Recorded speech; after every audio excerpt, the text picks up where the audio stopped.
Қасқыр неге ұлиды? Ертеде халық деген бір кедей өмір сүріпті. Мал дегенде оншақты ешкісі, жалғыз аты және алтын қауырсынды қоразы болыпты. Ол кезде қораз айғай салып, ешкі де бақырмайды екен. Күндердің бір күнде ақсиған түсі бар, адам қорқар түсі бар бір аң келіп, кедейдің екі ешкісін алып кетеді. Өзі барып тұрған қаскүнем екен, қырды да кетті деп халық күйініп кемпірі мен баласына. Ол өзі бізге қас, ешкілерді қырды, демек ол қасқыр ғой, деп қалады сонда бала. Содан бастап қасқыр атанған екен. Қасқырлар кедейдің малын қыруды қоймайды. Кеш қарайғанда тіпті қамаулы тұрған ешкіні қораға түсіп алып кететін болады. Ондайда ешкінің бар бітіретіні сақалы шошаңдап бақырады екен. Қораз болса алтын қанатын қағып жіберіп, кукарику, кукарику деп айғайға басады.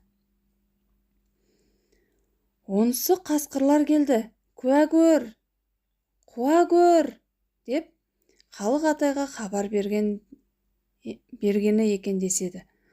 Сол түн, сол күннен бастап қора шақыратын болыпты, ешкі де бақыратын болыпты. Халық атай күнде қайтқанда өрістен қасқырлар жемей, тастап кеткен ешкінің құйрықтарын бір етек қып жинап ала келіп жүреді. Бір күні кедейдікіне сақалы беліне түскен бір ақсақал келеді. Ол: жауыздықпен күресу менің парызым еді. Мына кітапты ал, оқы. Оқығанды көңіліңе тоқи біл. Ерінбесең, дұшпаныңнан құтыласың, деп кедейдің баласына бір кітап береді. Сол күннен бастап бала кітаптан көз алмайды. Оның бар ойы осы жауыз қасқырды өлтіретін дәрі жасап шығару болады. Ақыры бірнеше шөп тамырларын қайнатып дәрі жасайды. Оны апарып құйыршық жемтікке сеуіп қояды.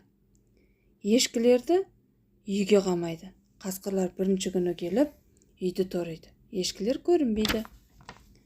Екінші күні келеді, ешкілер шықпайды. Үшінші күні қасқырлар ырылдап келіп, үйдің іргесін қаза бастайды. Бірақ үйге кіруге батпайды. Ешкіден күдер үзген соң, жауыздар жемтікке жиналады. Қомағайлау біреу келген бетінде арс етіп жемтікті қауып өтеді де, у деп мұрнынан шаншылақлап түседі. Қалғандары басы ауған жаққа қаша жөнеледі.